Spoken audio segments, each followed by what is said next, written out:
ចា៎ជាដំបូងយើងសូមធ្វើការគោរពជំរាបសួរដល់លោកគ្រូនិងសួស្តីអ្នកទាំងអស់គ្នាពួកយើងជាក្រុមអាសយមន្ទីរ4មកធ្វើបទបង្ហាញនិយាយទាក់ទងជាមួយនឹងមុខវិជ្ជាមួយដែលយើងរៀននៅក្នុង Department IBM គឺ Advanced Business Plan ដែលនៅក្នុងមុខវិជ្ជានឹងដែរគឺយើងលើកសិក្សាទៅលើ topic មួយគឺទាក់ទងជាមួយនឹង Digital Marketing Agency Co Ltd ដែលទាក់ទងជាមួយនឹង content ដែលយើងធ្វើការបកស្រាយទៅលើ business plan ហ្នឹងគឺយើងមាន4ធំដែល content ទី1គឺយើងបកស្រាយទៅលើ executive summary និង content ទី2គឺយើងបកស្រាយទៅលើ strategy formulation content ទី3បកស្រាយទៅលើ strategy development និង content ចុងក្រោយគឺយើងនិយាយទៅលើ strategy implementation ជាអ្នកនរគ្នាអញ្ចឹងចូលមកដល់ content ទី1គឺយើងចាប់ផ្ដើមនិយាយទាក់ទងជាមួយនឹង executive summary ដែលនៅក្នុង content ទី1នឹងដែរគឺវាមានចំណុចទូខាងក្រោមនឹងចំនួន3ទៀតដែលមានដូចជា introduction ទាក់ទងជាមួយនឹង visualization ហើយនិង project sale ដែលចំណុចទាំង3ហ្នឹងគឺខ្ញុំនឹងធ្វើការបកស្រាយជូនអ្នកទាំងអស់គ្នានៅ slide បន្ទាប់អញ្ចឹងចូលមកដល់ចំណុច 1.1 គឺយើងនិយាយតាក់ទងជាមួយនឹងការ introduction របស់ក្រុមហ៊ុន Digital Marketing Agency ដែលយើងហៅកាត់ថា DMA ដែលក្រុមហ៊ុន DMA ហ្នឹងគឺជា marketing strategy ដែលពួកយើងបានបង្កើតឡើងដើម្បីជួយសម្រួលនឹងការបង្កើតទៅលើប្រសិទ្ធភាព marketing activity របស់ business owner នៅក្នុងការគ្រប់គ្រងដើម្បីជួយអាជីវកម្មរបស់ពួកគេអាចនឹង complete effectively in the market និងការបង្ហាញអំពីសក្តានុពលរបស់ខ្លួនទៅកាន់ customer ដែលក្នុងនាមជាក្រុមពួកយើងបានរចនា DMA ឲ្យចូលជាមួយនឹងអាជីវកម្មដែលផ្ដល់ professional advice និងការ solution ដើម្បីដោះស្រាយបញ្ហានិងការជួយទៅលើការកាត់បន្ថយឧបសគ្គអាជីវកម្មផ្សេងៗដែលអាចកម្រិតឬក៏រារាំងការ grow និងការ performance ផ្សេងៗរបស់ពួកគាត់ឯផងដែរដែលបន្ថែមទៅលើពីនេះអាជីវកម្មរបស់យើងគឺ focus ទៅលើ creative programming strategy planning និងការអនុវត្តទៅលើ effectively promotional activity ដើម្បីជួយអាជីវកម្មបង្កើតទៅលើ visibility ពង្រឹង brand presence និងការសម្រេចបាននៅ sustainable growth អីជាដើមអញ្ចឹងចូលមកដល់ចំណុចបន្តគឺយើងនិយាយតាក់ទងជាមួយនឹងចំណុច 1.2 ដែលបង្ហាញអំពី visualization ដែលនិយាយតាក់ទងជាមួយនឹង graphic អំពី organizational structure ដែលនៅក្នុងនឹងដែរ graphic នេះគឺបង្ហាញអំពី structure សហគ្រាសរបស់ក្រុមហ៊ុន Digital Marketing Agency ហ្នឹងដែល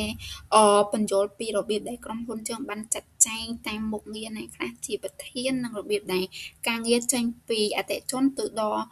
ដៃអ្នកដឹកជញ្ជូននេះជាដើមដែលនៅក្នុងហ្នឹងគឺយើងបែងចែក level ជា5ដោយសារតែយើងមានសមាជិកក្នុងការធ្វើ business plan ហ្នឹងចំនួន5នាក់អញ្ចឹងតើតងជាមួយនឹងកម្រិតនៃការបែងចែកតាមសមាជិកនីមួយៗហ្នឹងគឺមានអឿនស៊ីម៉ៃដែលគាត់ជា CEO ដែលនៅក្នុងនឹងដែរក្នុងការធ្វើជា CEO គាត់ត្រូវតែមានទំនួលខុសត្រូវដូចជាបង្កើតនឹងការឆែកមើលទៅលើទិសដៅទូទៅនៃក្រុមហ៊ុនដែលវាអាចមាន business strategy និងការ long term planning company vision និង mission master partner និង key client relationship និង final approve ឬក៏សារៈសំខាន់នៃការសម្រេចចិត្តនិងបាត់ចិត្តអីជាដើមដែលនៅក្នុងនឹងដែរនៅក្នុងក្រុមហ៊ុន Digital Marketing ហ្នឹងគឺវាមានការសម្រេចចិត្តជាច្រើនដែលវាពាក់ព័ន្ធនឹង branding ទាក់ទងជាមួយនឹងការទុកចិត្តរបស់អតិថិជនអញ្ចឹងអឿនសៀមមីដែលជា CEO ហ្នឹងត្រូវជាក់ឲ្យប្រកាសថាគាត់នឹងតាក់ទងជាមួយនឹងស្របតាមគោលដៅនិងតម្លៃនិងធ្វើឲ្យអតិថិជនដំណាក់កាលទៅមុខតាមរយៈ vision mission របស់ពួកគាត់អីជាដើមចឹងចូលមកដល់ level បន្ទាប់ដែលជាសំខាន់អ្វីគឺ code management team ដែលសេងមិញហួរគឺគាត់ជាអ្នកកាន់ខាង sales manager ដែលក្នុងការកាន់ទៅលើផ្នែក sales manager ហ្នឹងគឺគាត់មាន responsibility ទៅលើការ sales manager ដូចជាទួនfinding និង attracting new client និងតាក់ទងជាមួយនឹងការតាក់ទងជាមួយនឹង business owner និងការ repairing service professional និងធ្វើការចរចាតម្លៃនិងservice package និងធ្វើការបិទ sale អីជាដើមដែលនៅក្នុង role in workflow ហ្នឹងគឺ sale គឺជាចំណុចទំនាក់ទំនងដំបូងរវាងអតិថិជននិង DMA ដែលបន្ទាប់ពីយល់ពីតម្រូវការអ្នកគ្រប់គ្រង sale នឹងផ្ដល់ផ្ទេរព័ត៌មានទាំងអស់ហ្នឹងទៅកាន់ marketing និង operation អីជាដើមអញ្ចឹងយើងចូលមកដល់រូបបន្ទាប់គឺ marketing manager ដែល ខ្ញុំ RAM Henley គឺជាអ្នកកាន់proposition នឹងផ្ទាល់ដែលក្នុងការកាន់ទៅលើ marketing manager នឹងដែរគឺត្រូវតែមានresponsibility ដូចជាplanning marketing strategy សម្រាប់ client និងទាក់ទងជាមួយនឹងការរៀបចំទៅលើ social media campaign និងការឆែកមើលទៅលើ content creator ដែលមានដូចជារូបភាពវីដេអូនិងការ design ឆែកមើល graphic អីជាដើមហើយនឹងទាក់ទងជាមួយនឹងការគ្រប់គ្រងទៅលើ digital advertising ដែលក្នុងនោះវាអាចមាននឹង Facebook TikTok Google និងការឆែកមើលទៅលើ brand consistency និង message quality អីជាដើមដែលនៅក្នុង rule and workflow ហ្នឹងគឺវាមានសារៈសំខាន់ខ្លាំងដោយសារតែ marketing manager ត្រូវតែបំលែងតម្រូវការអតិថិជនទៅជាកម្មវិធីពិតប្រាកដដែលដើរតួនាទីសម្រាប់សម្រួលរវាង designer content creator និងការអនុវត្តផ្សេងៗអីជាដើមចឹងយកចូលមកដល់ rule បន្ទាប់គឺ operation manager ដែលលែងសុភារមគឺគាត់អ្នកកាន់ rule មួយហ្នឹងដែលគាត់មាន responsibility ដូចជាកាន់ទៅលើ project schedule និង timeline ការកំណត់និងសហការជាមួយនឹង internal team test និងការ ensuring ទៅលើ campaign are delivering on time និងការឆែកមើលទៅលើគ្រប់គ្រង workflow រវាងdepartment អីជាដើមនិងការដោះស្រាយទៅលើ operational problem during the ការអនុវត្តទីផ្សារ marketing និងអីជាដើមដែលនៅក្នុង rule and workflow នឹងដែរគឺ operation គឺធ្វើជាលក្ខណៈថាផ្លូវស្ពានចន្លោះពីការធ្វើផែនការនិងការអនុវត្តដែលគាត់ដើរតួនាទីដែលធានាថាអ្វីដែលសន្យាដោយសារនិង marketing ត្រូវបានបញ្ជូនពិតប្រាកដទៅលើអតិថិជនអីជាដើមអញ្ចឹងយើងចូលមកដល់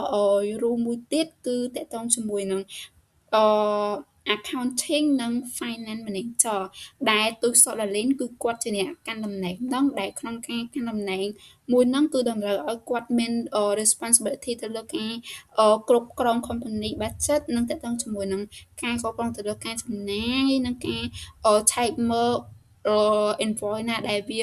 មានបញ្ហាជាមួយអតិថិជនការឆែកមើលទៅលើsalary operational cost និងការកំណត់ទៅលើពន្ធទាក់ទងជាមួយនឹងfinancial complaint និង review financial report អីជាដើមដែលទូទីរបស់គាត់ហ្នឹងក៏សំខាន់ដែរដោយសារតែ finance ត្រូវថាគ្រប់គ្រងទៅទាក់ទងជាមួយនឹងការធានាស្ថិរភាពនៃហិរញ្ញវត្ថុដែលគ្រប់គ្រងការចំណាយនិងធានាថាក្រុមហ៊ុននឹងទទួលបាន profit អីជាដើមអញ្ចឹងតកតងជាមួយនឹង organizational structure មានតែប៉ុណ្ណឹងយើងចូលមកដល់ចំណុចបន្ទាប់ចឹងអញ្ចឹងសម្រាប់ slide នេះគឺយើងធ្វើការបង្ហាញតកតងជាមួយនឹងចំណុច 1.3 អំពី project sale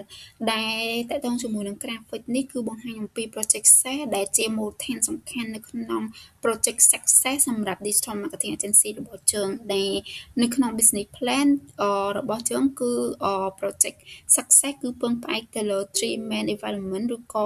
service package marketing channel និង strategy និងតកតងជាមួយនឹង project goal អីជាដើមអញ្ចឹងតកតងជាមួយនឹងចំណុចទី1គឺយើងចាប់ផ្ដើមនិយាយអំពី service package ដែលនៅក្នុងនឹងដែរគឺតកតងជាមួយនឹង project sale និង service package គឺ DMA គឺមិនផ្ដល់សេវាកម្មចៃដន្យទេប៉ុន្តែគឺយើងលក់ clear និង structure package ដែលនៅក្នុងចំណុច project package នេះគឺមានសំខាន់មួយចំនួនដែលនៅក្នុងនោះគឺយើងមានលក់ដូចជាមួយ manufacturing campaign ដែលសមស្របសម្រាប់ product lecture និង short promotion និង3 man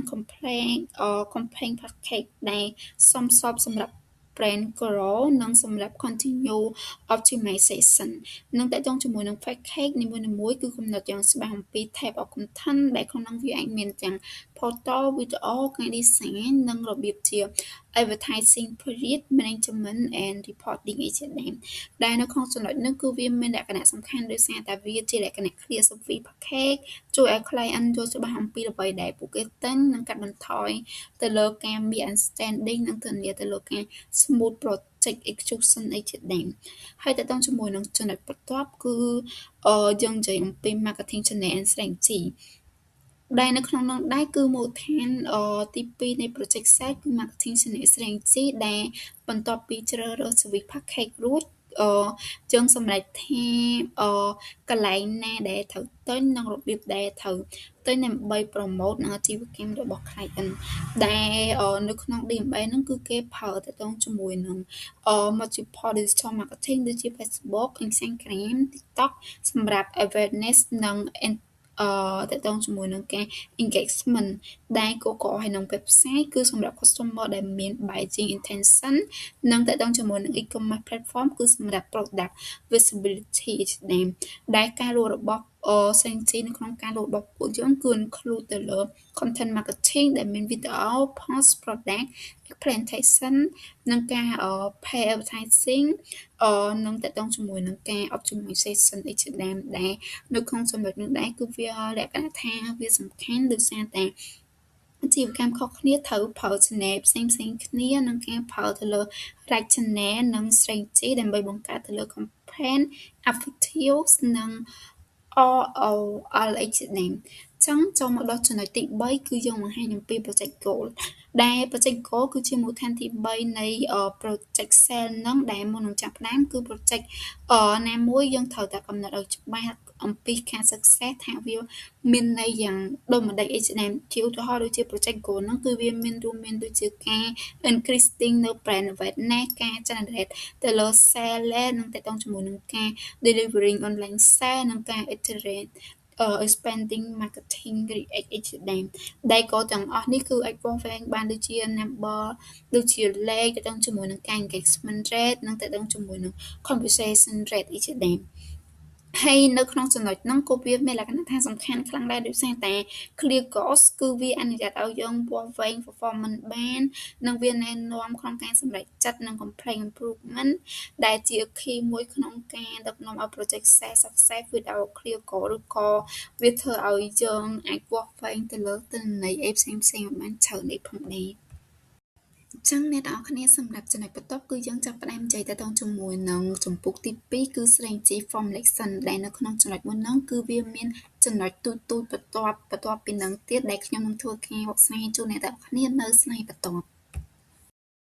អញ្ចឹងចូលមកដល់ចំណុចបន្ទាប់គឺយើងចាប់ផ្ដើមនិយាយអំពីចំណុច 2.1.1 អំពី business model ដែលនៅក្នុង slide ហ្នឹងដែរគឺបង្ហាញអំពី business model របស់ក្រុមរបស់ពួកយើងដែលបង្ហាញអំពីរបៀបដែល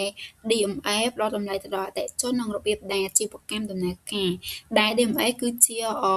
Creative Digital Marketing Agency ដែលផ្ដល់ទៅលើការ earn to earn marketing service នៅកម្ពុជាដើម្បីគ្រប់គ្រងទៅលើ business owner ក្នុងការបង្កើតទៅលើអាជីវកម្មដើម្បីឲ្យអាជីវកម្មរបស់គាត់កសាង branding និងការប្រកួតប្រជែងជាមួយនឹង competitor នៅក្នុងទីផ្សារដែលចាប់ពីដំណើរការចាប់ផ្ដើមរហូតដល់ចប់ដោយការគ្រប់គ្រងទាំងផ្នែក content campaign ហើយនិង branding ហើយនិងការ promotion អីជាដើមដែលអ្វីដែល DMA ជួយអតិថិជនហ្នឹងគឺតាក់ទងជាមួយនឹង business grow ហ្នឹងគឺ DMA ជួយអាជីវកម្មបង្កើតទៅលើអតិថិជនការចំណូលនិងការពង្រីកទៅលើទីផ្សារហើយនឹងតាក់ទងជាមួយនឹង brand building វិញគឺ DMA គ្រប់គ្រងនៅក្នុងការកសាងបង្កើតទៅលើអត្តសញ្ញាណ brand របស់អតិថិជនហើយនឹងតាក់ទងជាមួយនឹង market competitor វិញគឺ ABA គឺគាត់អ្នកនរគ្នាគឺ DMA គឺគាត់ធ្វើឲ្យអតិថិជនអាចប្រកួតប្រជែងបានល្អជាមួយនឹង competitor របស់ពួកគាត់ហើយនឹងការ affordable price ដែលសេវាកម្មមានតម្លៃសមរម្យសម្រាប់ SME ហើយនិង local business ដែលតាក់ទងជាមួយនឹង value proposition វិញគឺតម្លៃដែល DMA ផ្ដល់គឺវាមានជ្រុងសំខាន់3ដែលជាតាក់ទងជាមួយនឹង creativity quality ហើយនិង affordable price អីជាដើមចាអញ្ចឹងចូលមកដល់ចំណុចបន្ទាប់គឺយើងនិយាយតាក់ទងជាមួយនឹងចំណុច 2.1.2 ដែលយើងនិយាយតាក់ទងជាមួយនឹង legal registration ដែលនៅក្នុង graphic នឹងដែរគឺបង្ហាញអំពី7 step នៅក្នុងការចោះឈ្មោះចូល registration ដែលត្រូវបំពេញដើម្បីឲ្យ DMA ក្លាយទៅជាក្រុមហ៊ុន legal និង trustworthy នៅក្នុងប្រទេសកម្ពុជាដែលតាក់ទងជាមួយនឹង step ទី1គឺយើងចាប់ផ្ដើមនិយាយតាក់ទងជាមួយនឹងការកក់ទុកនៅឈ្មោះសម្រាប់ business របស់យើងដែលនៅក្នុងជំហានទី1នឹងដែរយើងត្រូវធ្វើជា business name តាមក្រសួងនៃក្រុមហ៊ុនដែលយើងហៅកាត់ថា MOC online ដែលក្នុងហ្នឹងគឺសមាជិកក្រុមរបស់ពួកយើងគឺសេងមីងហួរគឺគាត់ជាអ្នកដាក់ពាក្យដើម្បីធានាថា DMA Co Ltd មានសុពលភាពនិងត្រូវបានការពារដោយស្របច្បាប់ នឹងតកតងជាមួយនឹង step ទី2គឺគេចាប់ផ្ដើមតកតងជាមួយនឹងការ repair ទៅលើ legal document ដែលនៅក្នុងហ្នឹងគឺជាជំហានទី2ដែលយើងរៀបចំទៅលើ document ទាំងអស់ដែលមានរួមមានដូចជា incorporation paper និងតកតងជាមួយនឹង stakeholder information ដែលមានសមាជិក5នាក់ដែលម្នាក់កាន់20%នៅក្នុង sense of office land និង ID copy ឯជាដើមដែលឯកសារទាំងអស់ហ្នឹងគឺជាមូលដ្ឋានផ្លូវច្បាប់របស់ក្រុមហ៊ុនហើយតកតងជាមួយនឹង step ទី3គឺ online business registration submission ដែលក្នុងជំហានទី3ហ្នឹងដែរគឺយើងដាក់ឯកសារទាំងអស់តាមរយៈក្រសួងហើយធ្វើការចុះឈ្មោះនៅក្នុង system ដែលជាធម្មតាវា approve ចំណាយរយៈពេល3ទៅ4ថ្ងៃបានដែលបន្ទាប់ពី approve ហើយគឺ DMA ត្រូវបានចុះបញ្ជីជាផ្លូវការដែលមានឈ្មោះថា Digital Marketing Co Ltd ដែលយើងហៅកាត់ថា DMA ហ្នឹងហើយបន្ទាប់មកយើងចូល step ទី4គឺយើងចាប់ផ្ដើមធ្វើទៅដល់ជាមួយនឹងពន្ធគឺការចុះឈ្មោះទៅលើពន្ធជាមួយនឹង GDT ដែលជំហានក្នុងការធ្វើទី4ហ្នឹងគឺយើងចុះបញ្ជីជាមួយនឹង General Department of ក្រុមហ៊ុនពន្ធ GDT ហ្នឹងហើយគឺយើងនឹងទទួលបានតកតងជាមួយនឹងtax identification number អញ្ចឹងយើងក៏ចុះជាមួយនឹង VAT ហើយបើសិនបើត្រូវការដែលអនុញ្ញាតឲ្យ DMA ចេញឬក៏ invoice នឹងធ្វើការជាមួយនឹងcollaboration client អីផងដែរអញ្ចឹងចូលមកដល់ step ទី5គឺ social security labor and compliance ដែលនៅក្នុងចំណុចទី5នឹងដែរគឺ DMA នឹងចុះបញ្ជីជាបុគ្គលិកជាមួយនឹង National Social Security Fund ដែលយើងហៅកាត់ថា NSSF ដែលរៀបចំ employment contract និងដើម្បីគោរពច្បាប់ការងារនៅកម្ពុជានិងការគោរពបុគ្គលិកឯជាដើម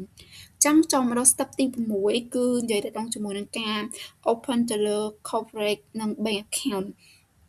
ដែលនៅក្នុងចំណុចហ្នឹងគឺយើងត្រូវតែបើកតកតងជាមួយនឹង corporate bank account ដូចជា Citibank Bank ឬក៏ ABA Bank ដែលមាន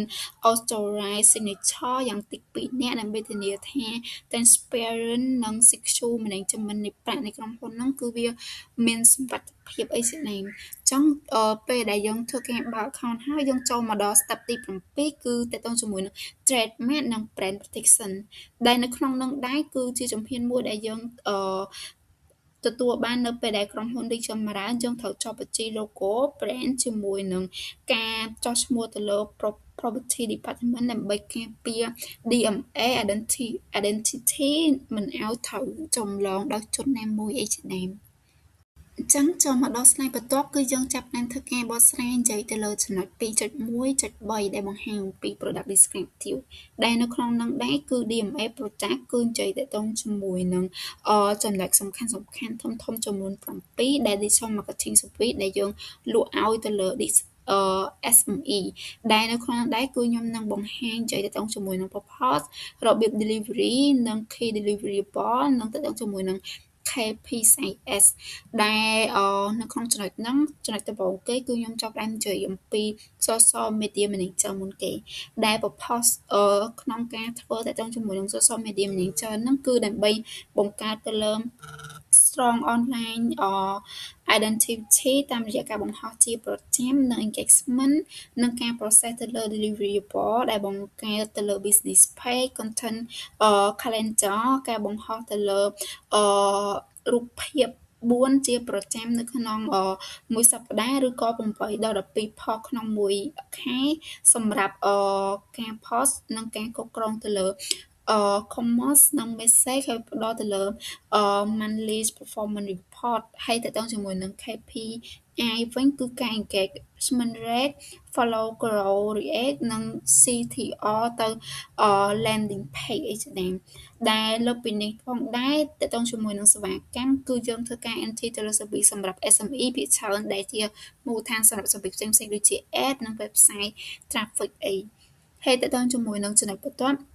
គឺយើងនិយាយទៅដល់ជាមួយនឹង content creator graphic design ដែល purpose ហ្នឹងគឺសម្រាប់តេតងជាមួយនឹង professional photo short video និង graphic ដើម្បីបង្ហាញអំពី brand story របស់ client ហើយទាក់ទងជាមួយនឹង deliverable វិញគឺ Photoshop Asset ដែលប្រហែលជា30រូបភាពនិងវីដេអូ product ប្រហែល30 second អីជាដើមដែល template និង branding kit វិញគឺប្រើពី revision road អីជាដើមហើយទាក់ទងជាមួយនឹង tool ហើយនឹង language វិញគឺយើងប្រើខ្មែរនិងអង់គ្លេសនិង tool ដូចជា Canva Adobe និងទាក់ទងជាមួយនឹង CapCut ដើម្បីឲ្យ output វាលឿននិងមានគុណភាពខ្ពស់ដែលនៅក្នុងចំណុចហ្នឹងដែរគឺយើងប្រើទាក់ទងជាមួយនឹង code context ដើម្បីបង្កើតទៅលើ app performance និង organic traction ដែលជា field សម្រាប់ social និង ad អីផងដែរ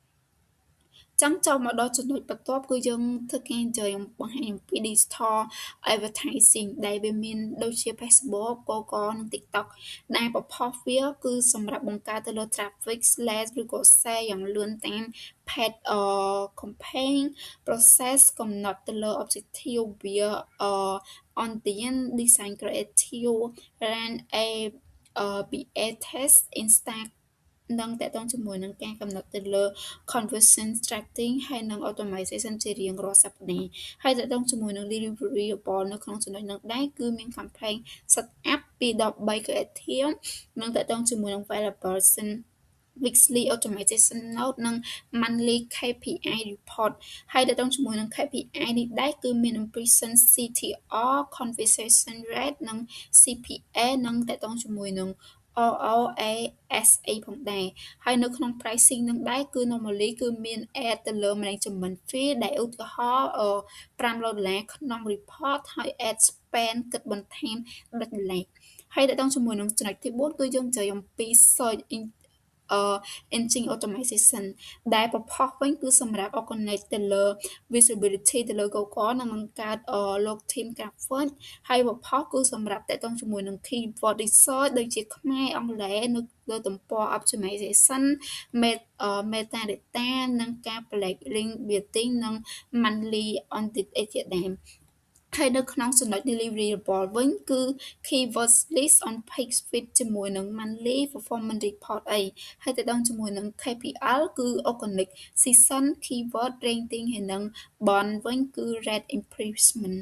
ដែលសម្រាប់ restaurant គឺយើង target keyword ដូចជា base ខ្មែរ restaurant ភ្នំពេញអីជាដើមហើយទៅដល់ជាមួយនឹង content ទី5គឺយើងចាប់ផ្ដើមនិយាយទៅដល់ជាមួយនឹង website development និង maintenance ដែលប្រភពហ្នឹងគឺសម្រាប់ផ្ដល់ទៅលើ professional SEO conversation point សម្រាប់campaign និង e-commerce ហើយទៅដល់ជាមួយនឹង deliverable វិញគឺ WordPress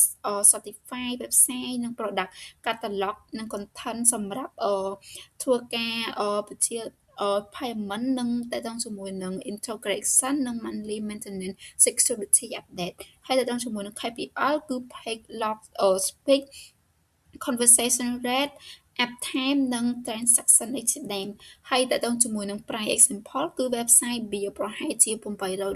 រហែល 50% gross margin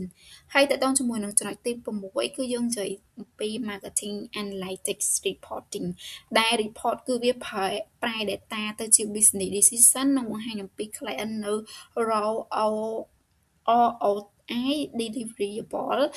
baseline setup customer KPL ដែលជា desktop impression client conversation CPA ដែល monthly report ជាមួយនឹង recommendations ដែលសេវានេះគឺសំខាន់ខ្លាំងសម្រាប់ client តើតើជាមួយនឹងការទទួលបាននៅ new client និងយើងអាចបង្ហាញពី research ដែលមិនមែនជា activity ដែលនៅក្នុងចំណុចហ្នឹងគឺវាបង្ហាញតទៅជាមួយនឹង dashboard diagram ស្មើនឹង on target amber ស្មើនឹង need optimization និង red ស្មើ immediate action អីជាដើមហើយចូលមកដល់ចំណុចទី7គឺយើងនិយាយទៅជាមួយនឹង trending and contrasting ដែលនៅក្នុងនោះប្រភពរបស់វាគឺយើងចង់ up skill ក្រុម client ឲ្យអាចគ្រប់គ្រង marketing មួយផ្នែកដោយខ្លួនឯងនិងយល់ពីការងាររបស់ DMA ហើយទៅដល់ជាមួយនឹង deliverable វិញគឺ workshop 2ទៅដល់4ម៉ោងហើយនឹង slide deck one page action plan និង private consistent អីជាដើមហើយតង់ជាមួយនឹង price example គឺយើងអាច$1 for training section និង high gross margin ដែល workshop នឹងជា lead margin ដែលល្អសម្រាប់បង្កើត client នៅ retention អីជាដើម ចឹងសម្រាប់ចំណុចហ្នឹងត្រូវបានបញ្ចប់វិញហើយអ្នកនរគ្នានេះគឺជា slide ដែលបង្ហាញអំពី DMA Service Plan Monthly Price របស់ក្រុមហ៊ុនយើងដែលនៅក្នុងហ្នឹងគឺវាមាន Basic Plan Monthly Price ដែលវាមានតម្លៃ$150ហើយនិង Standard Plan Monthly Price ដែលមានតម្លៃ$350ដែល$350ហ្នឹងគឺវាcònបានជាមួយនឹងការធ្វើ SEO Ad Social Media ហើយនិង Content Creation ហើយនឹងតទៅជាមួយនឹងតម្លៃ Premium Plan Monthly Price គឺមានតម្លៃ$650ដែលវាជា Full Digital Complaint អញ្ចឹងចូលមកដល់ចំណុចបន្ទាប់គឺចំណុច 2.1.4 ដែលបង្ហាញអំពី Vision ដែល Vision ហ្នឹងគឺជាចក្ខុវិស័យរបស់ក្រុមហ៊ុនរបស់ពួកយើងដែលពួកយើងចង់បាននិងកំណត់ទៅជាក្នុងរយៈពេល2-3ឆ្នាំខាងមុខដែល Vision របស់ក្រុមហ៊ុនពួកយើងហ្នឹងគឺមានគោលបំណងក្នុងការបង្កើតទៅលើ Cambodia Owner Digital Marketing Agency មួយដែលអាច employ local business ឲ្យមានសមត្ថភាពប្រកួតប្រជែងក្នុងកម្រិត global តាមរយៈ creativity technology និង innovation អីជាដើមឥឡូវយើងចូលមកដល់ចំណុចថ្មីមួយទៀតដែលនិយាយអំពីចំណុច 2.1.5 អំពី Mission ដែលនៅក្នុងចំណុចនេះដែរគឺយើងបង្ហាញអំពី Cycle of Sustainable Digital Marketing Agency ដែលយើងប្រើតាមរយៈ Cycle ហ្នឹងគឺបង្ហាញអំពី DMA ដែលដំណើរការដោយ Ethical Responsibility និង Sustainability សម្រាប់ Long Term Success ហើយសម្រាប់ចំណុចនីមួយៗនៅក្នុង Cycle នេះគឺតំណាងឲ្យ One Code Mission របស់ក្រុមហ៊ុន DMA របស់ពួកយើងដែលនៅក្នុងចំណុចទី1យើងចាប់ផ្ដើមនិយាយដំបូងគឺតកតងជាមួយនឹង Ensure Honesty ដែលនៅក្នុងចំណុច1ហ្នឹងគឺ mission ដំបូងរបស់យើងគឺ Ensure ទៅលើ Honesty ក្នុងសកម្មភាព marketing ទាំងអស់ដោយយើងបដិញ្ញាចិត្តធ្វើ ethical advertising និងជៀសវាងការ misleading content ការបន្លំឬក៏ធ្វើឲ្យដែលខំពីការធ្វើអាជីវកម្មបែបCSR ហើយនិង ethical របស់ក្រុមហ៊ុនពួកយើងជាដើមដែលវាជួយការពារ brand reputation របស់ client និង customer trust ជាដើមដែលនៅក្នុងចំណុចហ្នឹងគឺវាសំខាន់ដោយសារតែភាពស្មោះត្រង់ក្នុងការធ្វើ marketing គឺបង្កើតទៅលើ credibility រយៈពេលវែងនិងមិនមែនបង្កើត short term client ហើយតទៅជាមួយនឹងចំណុចទី2គឺ optimize ad spend ដែលនៅក្នុងហ្នឹងគឺ mission ទី2របស់យើងគឺ optimize ad spend ហ្នឹងដែលយើងគ្រប់គ្រងទៅលើ advertising budget និងការ check មើលយ៉ាងប្រុងប្រយ័ត្នដើម្បីកាត់បន្ថយនៅការ waste spending និងបង្កើននៅ efficiency ដែលវាកាត់បន្ថយនៅ unnecessary digital waste ដូចជាការចំណាយទៅលើរបស់អីដែលវាមិនពាក់ព័ន្ធជាមួយនឹងការធ្វើ digital marketing របស់ពួកយើងអីជាដើមដែលនៅក្នុងហ្នឹងវាជួយធ្វើឲ្យ client ទទួលបាន better ROI និងបង្កើតទៅលើ campaign កាន់តែវាមានលក្ខណៈ sustainable អីជាដើមហើយតកតងជាមួយនឹងចំណុចបន្ទាប់គឺយើងនិយាយអំពី product valuable content ដែលនៅក្នុងហ្នឹងគឺជា mission ទី3របស់ពួកយើងដែលយើង focus ទៅលើ high quality content ដែលអាច root លើ across platform ដែលមិនមែន short term content ទេប៉ុន្តែវាជួយទៅលើ educational post និង brand storytelling និង event green context ដែលនៅក្នុងហ្នឹងគឺវាលក្ខណៈថាវាមាន valuable content ដែលបន្តផ្ដល់រីសារបានយូរអង្វែងសម្រាប់ក្រុមហ៊ុនរបស់ពួកយើងហើយតកតងជាមួយនឹង cycle ទី4វិញគឺយើងនិយាយទៅជាមួយនឹងការ highlight ទៅលើ sustainability ដែលនៅក្នុងហ្នឹង mission របស់យើងគឺយើងចង់ promote ទៅលើ environment friendly practice របស់ client នៅពេលដែលសមស្របដែលវាជួយឲ្យ customer ធ្វើ responsibility និងធ្វើការទិញ event របស់ពួកយើងដោយការ purchase ចេញទៅលើ decision អីជាដើមដែល sustainability missioning ហ្នឹងគឺវាបង្កើតទៅលើ brand value និង social responsibility ហើយតកតងជាមួយនឹងចំណុចទី5វិញគឺ Beatrice និង Loyalty ដែលចំណុចមួយហ្នឹងគឺវា focus ទៅលើ meaningful engagement ដែលមិនមែនជាមួយដងឬក៏ពីរដងនៅក្នុងការ react ទេប៉ុន្តែវានាំឲ្យ trust ដែលនាំឲ្យ repeating customer long term brand loyalty ដែលធ្វើឲ្យអតិថិជនហ្នឹងគឺគាត់ មានមូលដ្ឋានទៅលើការទុកចិត្តទៅលើ business របស់យើងធ្វើឲ្យ business យើង grow និងរក profit បានច្រើននេះជាដើមហើយចូលមកដល់ចំណុចទី6គឺទាក់ទងជាមួយនឹង engage content ដែលនៅក្នុងចំណុចមួយហ្នឹងគឺយើងធ្វើការ interact ជាមួយនឹង customer នៅកន្លែងដែលពួកគេ active បំផុតដូចជា social media និង website និងទាក់ទងជាមួយនឹងការ engagement ដូចជាការចូលរួម comment ការ message ជាមួយគ្នានិងការ interactive ជាមួយនឹង content របស់ customer ដែលនៅក្នុងចំណុចមួយហ្នឹងគឺវាជួយឲ្យយើងលក្ខណៈថា active engagement បង្កើត brand visibility និង customer connect គ្នាអីជាដើមចូលមកដល់ចំណុចទី7គឺpromote social responsibility ដែលនៅក្នុងនឹងដែរគឺ mission ទី5របស់ពួកយើងដែលយើងចង់លើកទឹកចិត្ត brand ឲ្យចូលរួមតាក់ទងជាមួយនឹងកម្មវិធីវិជ្ជមានជាមួយសង្គមនិង local community ដែលវាចូលរួមទៅលើethical campaign និង community for listening ដែលនៅក្នុងនោះគឺវាជួយលក្ខណៈថា social responsibility ពង្រឹង public trust និង brand image អីជាដើមចង់ចូលមកដល់ចំណុចទី8ដែលជាចំណុចចុងក្រោយវិញគឺនិយាយទៅដល់ជាមួយនឹង provide អឺការតាក់ទងជាមួយនឹងការ provide តាក់ទងជាមួយនឹង transparent update ដែល mission ចុងក្រោយគឺជាការផ្ដល់ឲ្យទៅលើtransparent update ដែលយើង report ទៅលើ form design ឲ្យ client យ៉ាងច្បាស់ដោយការស្មោះត្រង់ដែលយើង focus ទៅលើ long term progress មិនមែន short term number អញ្ចឹងតើតើជាមួយនឹងការ provide នៅក្នុងចំណុចនោះដែរគឺវាជួយពង្រឹងទៅលើ relationship ជាមួយនឹង client និង continue improvement ក្រុមហ៊ុនរបស់ពួកយើងអីជាដើម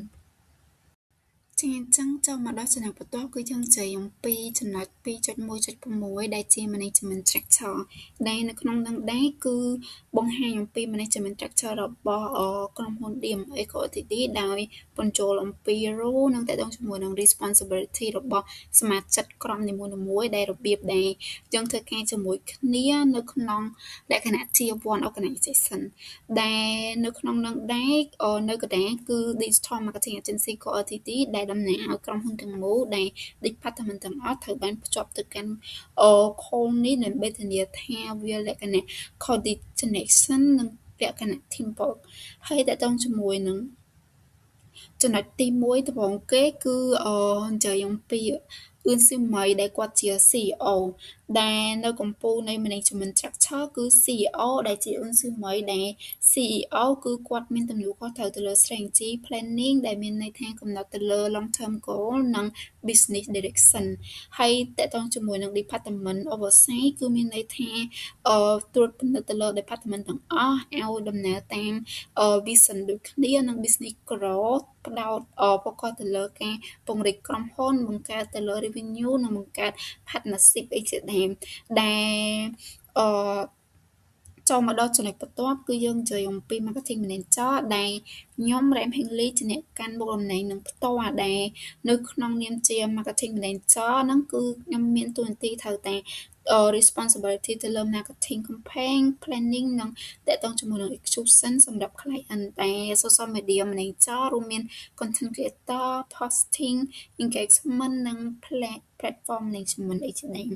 ដែល marketing online គឺការសិក្សាទៅលើ customer behavior marketing trend និង campaign performance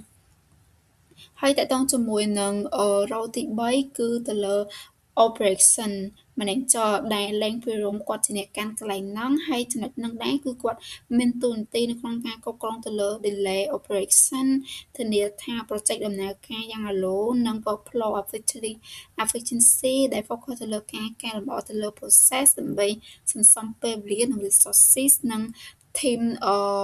coordination ដើម្បីធានាថា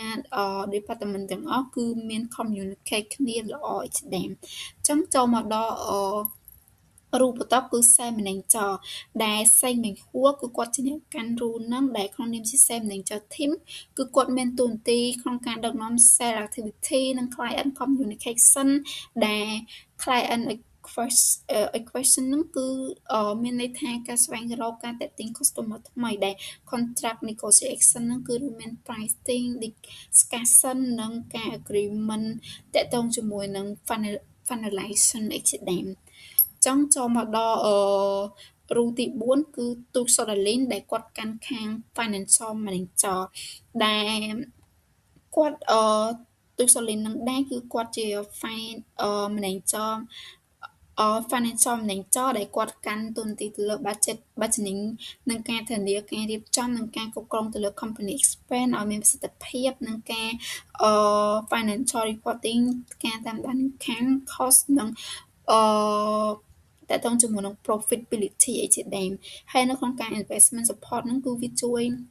វាតម្លៃ financial feasibility សម្រាប់ grow decision អីផងដែរហើយតកតងជាមួយនឹងរបៀបដែល all position work together ហ្នឹងគឺវាពិតជាមានសារៈសំខាន់ណាស់ដោយសារតែតួនាទីនីមួយៗគឺវាមានលក្ខណៈខាង clear responsibility ប៉ុន្តែ department ទាំងអស់គឺត្រូវតែភ្ជាប់គ្នាតាម DMA ក៏ LTD អញ្ចឹងសម្រាប់ sales គឺគាត់នាំ client មកសម្រាប់ marketing វិញគឺគាត់រចនាទៅលើ campaign ហើយនឹង operation execute វិញគឺគាត់ protect ទៅលើ project ហើយនឹងតកតងជាមួយនឹង finance វិញគឺគាត់គ្រប់គ្រងទៅលើ money និង CEO គាត់គ្រប់គ្រងនិងណែនាំ department ទាំងអស់អីផងដែរចាអញ្ចឹងចូលមកដល់ចំណុចបន្ទាប់គឺយើងនិយាយអំពីចំណុច 2.1.7 អំពី Key Success Factor ដែលនៅក្នុងចំណុចនោះដែរគឺពួកយើងនឹងបញ្ចូលអំពី Key Success Factor របស់ DMA ក៏ LTD ដែលវាជាធាតុសំខាន់ដែលជួយឲ្យក្រុមហ៊ុនអាចសម្រេចទៅលើ business goal និង long term sustainability បានជោគជ័យហើយតកតងជាមួយនឹងក្នុងការនិយាយអំពី target graphic ដែលតំណាងឲ្យ business goal របស់យើងហើយនឹង arrow ដែលបាញ់ចូលទៅក្នុងកណ្ដាលដែលបង្ហាញអំពីការខិតខំទាំងអស់របស់ DMA ដែល focus ទៅលើការសម្រេចជោគជ័យយ៉ាងត្រឹមត្រូវនិងមានប្រសិទ្ធភាពហើយតកតងជាមួយនឹងនៅក្នុង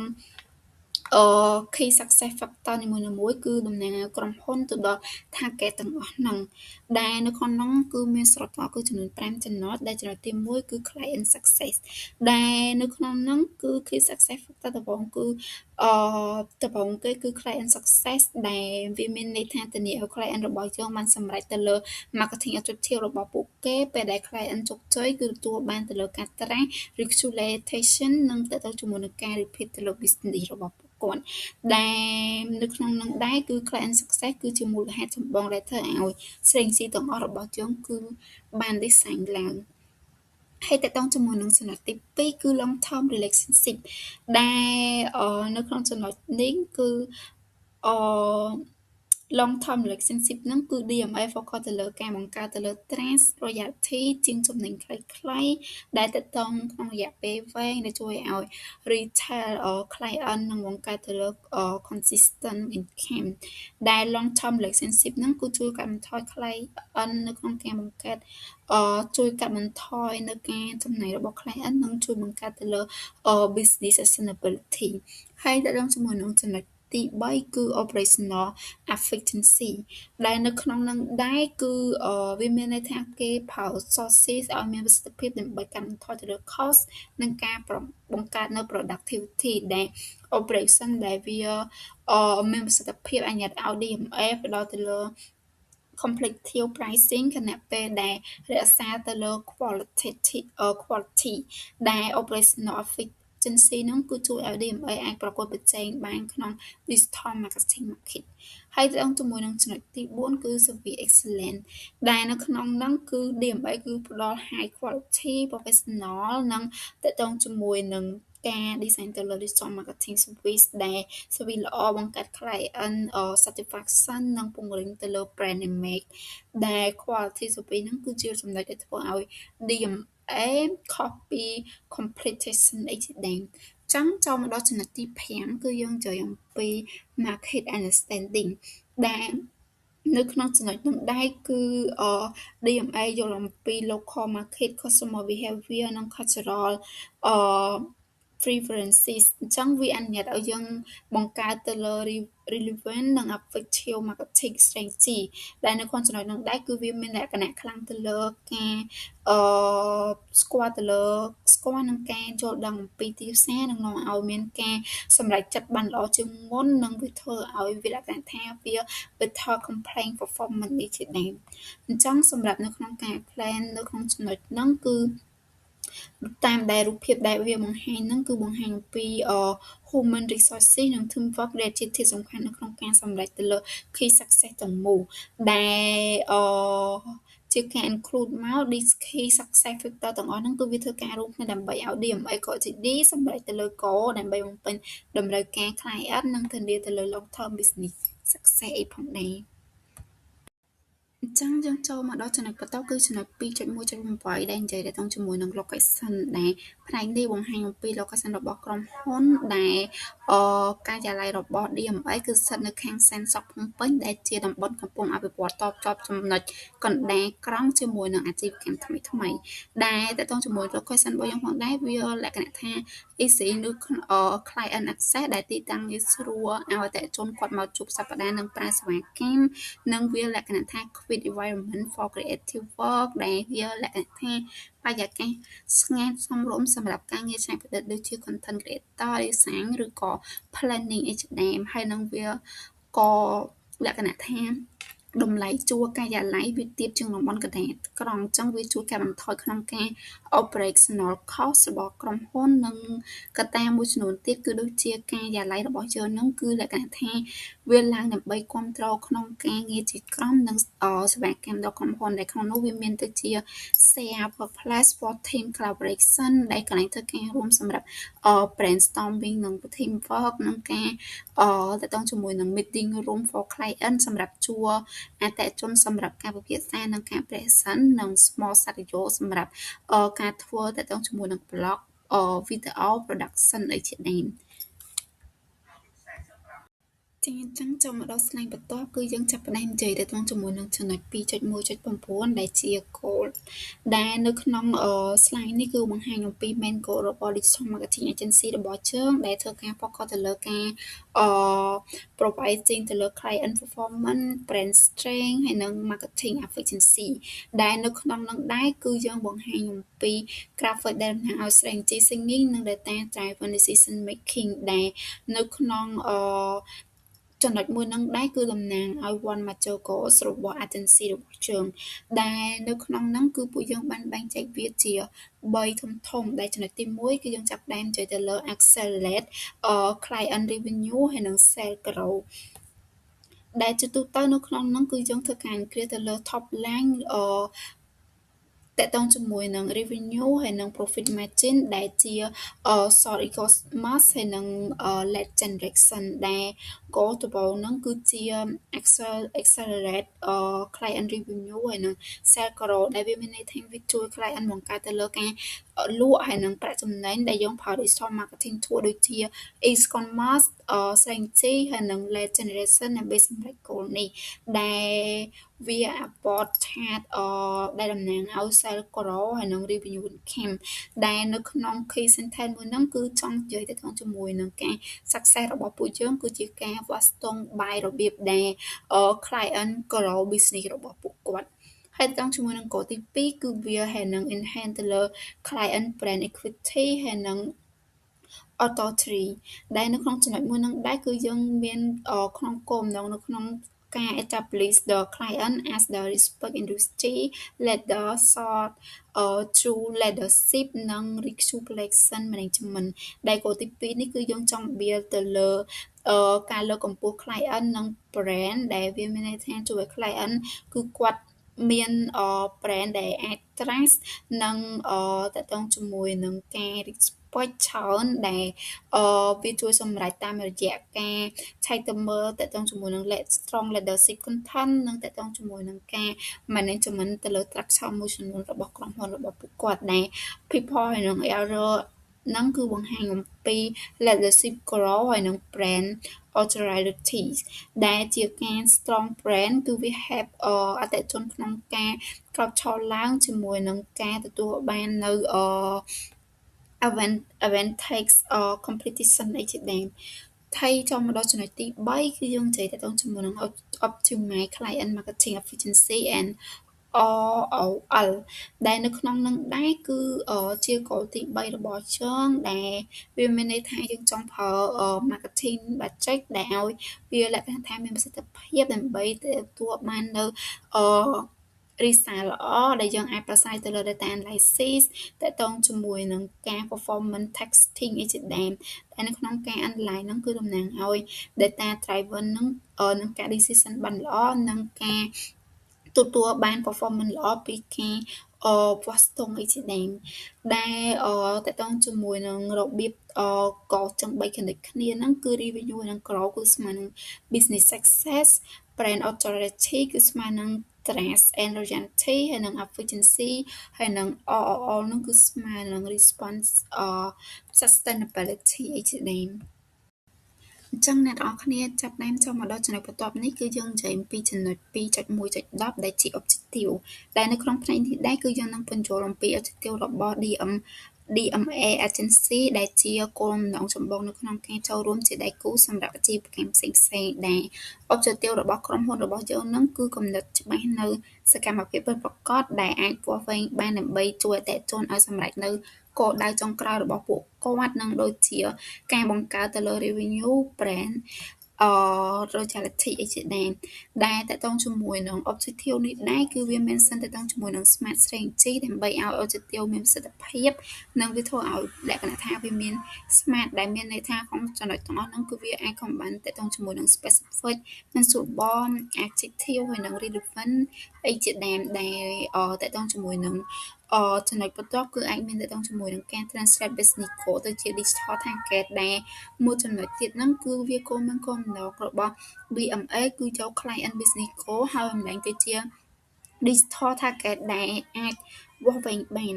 ហើយតកតងជាមួយនឹងចំណុចបន្ទាប់ហ្នឹងគឺក្នុង objective គឺមានដូចជា execution channel ដែលនៅក្នុងហ្នឹងគឺវាមានអាចរាប់បញ្ចូលតកតងជាមួយនឹង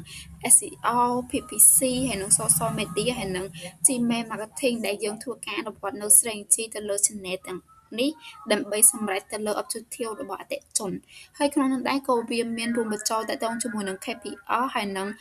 ROL ដែលក្នុងចំណុចនេះគឺក្រុមការងារនឹង monitor តាមរយៈ KPI គឺដែលជា Key Performance Indicator ដើម្បីបង្ហាញអំពី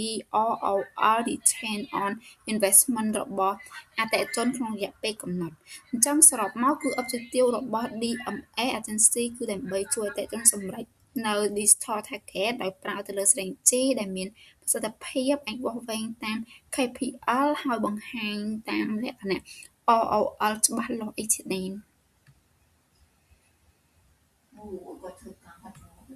ជាអញ្ចឹងចូលមកដល់ចំណុចបន្តគឺយើងនិយាយទៅដល់ជាមួយនឹងចំណុច 2.2 គឺ SWOT analysis ដែលក្នុងនោះគឺបង្ហាញអំពីខ្សែក្រាប Digital Marketing Agency SWOT ដែលនៅក្នុង slide នោះដែរគឺបង្ហាញអំពី SWOT analysis របស់ក្រុមហ៊ុន Digital Marketing Agency របស់ពួកយើងដែលជួយយើងយល់ដឹងទៅដល់ជាមួយនឹង strength ទៅដល់ជាមួយនឹង weakness និង opportunity និង threat អីជាដើមដែលតកតងជាមួយនឹង structure របស់ SWOT គឺ SWOT វាលក្ខណៈថាការរួមបញ្ចូលនៃពាក្យ4គឺមាន strength weakness opportunity និង threat ដែល strength និង weakness គឺស្ថិតនៅក្នុង internal factor ហើយតកតងជាមួយនឹង opportunity និង threat គឺស្ថិតនៅក្នុង external factor ហើយតកតងជាមួយនឹង strength នេះដែរគឺគឺជា code ដំបូងដែលជាសមត្ថភាពរបស់ពួកយើងដែល DMA គឺមាន skill team ដែលមានចំណេះដឹងផ្នែក digital marketing content creator និង strategy ដែលនៅក្នុងចំណុចហ្នឹងគឺយើងក៏ផ្ដល់ទៅលើការ affordable pricing ដែលធ្វើឲ្យសេវាកម្មរបស់យើងទាក់ទាញសម្រាប់ small និង medium business ហើយនៅក្នុងចំណុចស្រេងរបស់ពួកយើងនឹងដែរគឺវាជួយឲ្យយើងតាក់ទាញអតិថិជនបានច្រើននិងការផ្ដល់ទៅលើ competitive advantage និងសមស្របសម្រាប់ start up និង local business អីជាដើមចង់ចូលមកដល់ពាក្យបន្ទាប់គឺ weakness ដែលជា internal limitation ដែលជាទូទៅ weakness ហ្នឹងគឺជា internal limitation ដែល DMA គឺជាក្រុមហ៊ុនថ្មីដូច្នេះយើងត្រូវមានតែបទពិសោធន៍តិចជាង establish agency ប៉ុន្តែយើងក៏មានតកតងជាមួយនឹង limit sources ដូចជា budget ធัวនិង man power អីជាដើមដែលក្នុងចំណុចហ្នឹងក៏វាសំខាន់ផងដែរដែលវាជួយយើងក្នុងការលូតលាស់ អាចជឿនៅតាមដំណាក់កាលដំបូងនិងមានសម្ពាធខ្ពស់ទៅលើក្រុមការងារអីជាដើមចឹងចូលមកដល់ចំណុចបន្ទាប់គឺយើងនិយាយតាក់ទងជាមួយនឹង opportunity ដែល opportunity ហ្នឹងគឺមកពី external environment ដែលវាមាន growing demand សម្រាប់ digital marketing service ជាពិសេសគឺ online advertising និងតាក់ទងជាមួយនឹង social media អីជាដើមដែលសម្រាប់អាជីវកម្មកាន់តែច្រើនកំពុងតែផ្លាស់ប្ដូរទៅជា online អញ្ចឹងយើងត្រូវបង្កើតឱកាសសម្រាប់ agency ដូចជា digital marketing agency របស់ពួកយើងដែលយើងបង្កើតទៅជា potential market និងបង្កើតឱកាសអាជីវកម្មថ្មីគ្រប់គ្រង long term grow អីជាដើមចឹងចូលមកដល់អក្សរចុងក្រោយគឺអក្សរ T គឺ trade ដែល trade ហ្នឹងគឺជា external risk ដែលវិស័យ digital marketing គឺវា strong competition ដែលមាន agency ជាច្រើនផ្ដល់សេវាកម្មស្តៀងគ្នាដែលក្នុងនោះវាអាចមានការផ្លាស់ប្ដូរជាញឹកញាប់ទៅលើ platform ដូចជា Facebook និង YouTube ដែលប៉ះពាល់ទៅលើperformance campaign អីជាដើមដែលក្នុងចំណុចហ្នឹងគឺវាអាចធ្វើឲ្យវាលក្ខណៈថាពិបាកលេចធ្លោនៅក្នុងទីផ្សារនិងតម្រូវឲ្យមានការសិក្សានិងការបត់បែនខ្ពស់អីជាដើមចឹងសម្រាប់ចំណុច sport analysis ប៉ុណ្ណឹងបញ្ចប់ទៅចំណុចបន្ទាប់ឲ្យមិត្តរួមក្រុមរបស់ខ្ញុំជាអ្នកបកស្រាយបន្តទៅលើ content ទី3ជំរាបសួរលោកគ្រូខ្ញុំនឹងមកបកស្រាយអំពីចំណុចបន្ទាប់គឺ chapter ទី3ដែលអំពី strategic development នៅក្នុងចំណុច chapter ទី3ហ្នឹងគឺមានចំណុចទៅសំខាន់ចំនួន4គឺចំណុចទី1 3.1គឺ target market 3.2 marketing and mix strategy 3.3 HRM plan 3.4 financial plan ចូលមកដល់ចំណុចដំបូងគឺ 3.1 គឺ target market 3.1 គឺ target customer digital marketing agency DMA របស់យើងគឺ target ទៅលើ segment មួយចំនួនដូចជាទី1ហ្នឹងគឺ urban retail SME គឺអាជីវកម្មលក់រាយ target ទៅលើ small shop selling clothing ក៏ដូចជា cosmetic accessory នៅទីក្រុងភ្នំពេញហើយចន្លោះប្រាក់ខែវិញពី150ទៅ$400ហើយ primary need គឺ social post product photography ads to drive store visit and online order segment ទី2គឺ F&B cafe and restaurant target ទៅលើ small cafe ក៏ដូចជា restaurant ដែល target local customer និង tourist ហើយប្រាក់ខែពី$200ទៅ$500ហើយ primary read គឺ visual content event promotion local SEO ក៏ដូចជា promotion ជាដើមហើយ segment ទី3គឺ e-commerce seller and startup ដែល profile របស់គេគឺ online seller and new startup selling locally or exporting ដែលមានប្រាក់ខែពី$350ទៅ$1200ហើយ primary need គឺ website shop setup SEO marketplace listing support paid ads section ទី4គឺ beauty and wellness គឺ target ទៅលើ salon ក៏ដូចជា spa ក៏ដូចជា clinic with appointment booking need ហើយប្រាក់ខែពី$150ទៅ$450ហើយ primary need របស់គេគឺ social ad booking funnel setup reputation management ហើយ segment ចុងក្រោយគឺ NGO trainee client ដែល profile ហ្នឹងគឺ small NGOs ក៏ដូចជា training center or government pilot project ហើយ typically monthly budget គឺ project base គឺអាស្រ័យទៅលើ segment ហ្នឹងហើយ primary need គឺ campaign training workshop awareness campaign ចូលមកដល់ចំណុចបន្ទាប់គឺ 3.1.2 យ៉ាងពី target competitors បច្ចុប្បន្ន digital marketing agency DMA របស់យើងគឺ target competitor ខ្លាំងៗចំនួន5ដែលទី1ហ្នឹងគឺ Vox Web Solution Vox Web Solution ត្រូវបានគេស្គាល់ថាជាក្រុមហ៊ុនទីផ្សារ digital ពេញលេញ full service digital marketing agency ដែលបានចាត់ចំណាត់ថ្នាក់លេខ1នៅកម្ពុជាតាមរយៈ Clutch Vox Web Solution ស្ថិតនៅក្នុងចំណោមទីផ្សារ digital មួយនៅកម្ពុជាដែលមានឈ្មោះល្បីហើយជាពិសេសហ្នឹងទៅលើវេទិកា Clutch ក្រុមហ៊ុននេះមានភាពលេចធ្លោក្នុងការអភិវឌ្ឍគេហទំព័រ e-commerce SEO និងសេវាសរសេរមាតិកា content writing ផងដែរtarget competitor ទី2គឺ YCP Interactive Solution YCP Interactive Solution គឺជាក្រុមហ៊ុនច្នៃប្រឌិតនិងទីផ្សារ digital ពេញលេញនៅកម្ពុជាមួយដែរដែលបញ្ចូលគំនិតសកលជាមួយនឹងការអនុវត្តក្នុងបរិបទមូលដ្ឋានពួកគេផ្ដោតទៅលើភាពច្នៃប្រឌិតនិងបច្ចេកវិទ្យាប្រើទិន្នន័យប្រព័ន្ធស្វ័យប្រវត្តិកម្មនិងបច្ចេកវិទ្យាទីផ្សារច្នៃប្រឌិតក៏ដូចជាផ្ដល់សេវាទីផ្សារ digital បញ្ចូលគ្នាចាប់ពីការរៀបចំយុទ្ធសាស្ត្រការអនុវត្តយន្តនាការទៅជាការកែលម្អប្រសិទ្ធភាពជាដើម ហើយទី3គឺ Colovico Ltd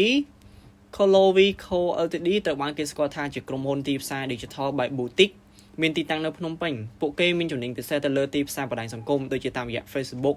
Instagram TikTok ផ្សេងៗជាដើមហើយពួកគេមានវិញ្ញាណបនបត្រផ្លូវការដែលបង្ហាញពីសមត្ថភាពខ្លាំងក្លាក្នុងការផ្សព្វផ្សាយបង់ប្រាក់លើបណ្ដាញសង្គមគឺ paid social ក្រុមហ៊ុននេះក៏ផ្ដោតទៅលើការរៀបចំយុទ្ធសាស្ត្រអតិថិជនដែលសមស្របទៅនឹងអាជីវកម្មនីមួយៗផងដែរcompetitor ទី4គឺ Combo Digital Combo Digital គឺក្រុមហ៊ុនទីផ្សារ Digital នៅក្នុងស្រុកកម្ពុជាដែលផ្ដោតទៅលើការធ្វើជាដៃគូកំណើនសម្រាប់អាជីវកម្មក្នុងស្រុកពួកគេផ្ដល់សេវាកម្មដូចជាការរចនាគេហទំព័រ SEO PPC Google Facebook TikTok ជាដើមទីផ្សារបណ្ដាញសង្គមនិងការអភិវឌ្ឍកម្មវិធីទូរស័ព្ទ Mobile App Development លើពីនេះទៀតពួកគេក៏ផ្ដោតទៅលើការយល់ដឹងពីទីផ្សារមូលដ្ឋានដែលរៀបចំយុទ្ធសាស្ត្រឲ្យសមស្របទៅនឹង language preferences and cultural form ចុងក្រោយ competitor ចុងក្រោយគឺ Olive and Lake Olive and Lake គឺជាក្រុមហ៊ុនយុទ្ធសាស្ត្រ digital កម្ពុជាមួយដែរស្ថិតនៅលំនៅកំពូលដែរតាមរយៈ clutch ដូចគ្នាការផ្ដោតសំខាន់របស់ពួកគេគឺទៅលើយុទ្ធសាស្ត្រជាជាងការអនុវត្តពួកគេមានជំនាញពិសេសលើយុទ្ធសាស្ត្រ digital និងទីផ្សារ inbound marketing ចំណុចបន្ទាប់ 3.1.3 អំពី marketing goal and objective ដែល marketing goal របស់ digital marketing agency DMA របស់យើង main marketing goal គឺបង្កើនការទទួលស្គាល់ម៉ាកយីហោគឺ brand awareness និងទាក់ទាញអតិថិជនឲ្យកាន់តែច្រើនតាមរយៈការផ្ដល់ដំណោះស្រាយទីផ្សារ digital ដែលមានប្រសិទ្ធភាពហើយអាចបោះវែងបាននិយាយសាមញ្ញគឺការពង្រីកក្រុមហ៊ុនដោយទទួលបានអតិថិជនថ្មីៗបន្ថែមនិងកសាងកេរ្តិ៍ឈ្មោះឲ្យរឹងមាំក្នុងឧស្សាហកម្មទីផ្សារ digital ផងដែរចំពោះ marketing objective វិញខាងក្រុមហ៊ុន digital marketing agency DMA មាន objective ទៅតាមខែចំនួន12នៅក្នុងឆ្នាំដែលខែទី1គឺ build awareness តាមរយៈ create social media pages នៅលើ Facebook Instagram TikTok ក៏ដូចជា LinkedIn post at least 8 to 10 content pieces to introduce the agency ហើយ increase followers to 300 total across platform ចំពោះខែទី2គឺ improve online presence តាមរយៈ launch and update the agency website publish 2 blog article about marketing tip optimize website for SEO ដូចជា keyword title and description ចំពោះខែទី3គឺ grow engagement តាមរយៈrun a small social media campaigns to increase interaction reach 1,000 followers across all platforms achieve 10% engagement rate on content ចំពោះខែទី4គឺ lead generation តាមរយៈ create a sign up form for potential client collect 50 leads through social media and website and launch a simple Facebook ad with a low budget ដល់ខែទី5គឺ build credibility តាមរយៈ share 3 client testimonial or case study join marketing group or online community for networking ហើយ improve Google ranking for at least 2 keyboard ចំពោះខែ6គឺ increase client acquisition តាមរយៈ convert at least 5 leads into paying clients offer a discount or promotion for new customers ហើយ create a referral programs ចំពោះខែ7គឺ expand content តាមរយៈ publish 4 new blog posts on trending marketing topics make 3 short marketing video for TikTok or Reels reach 2,000 total follower ចំពោះខែ8គឺ strengthen branding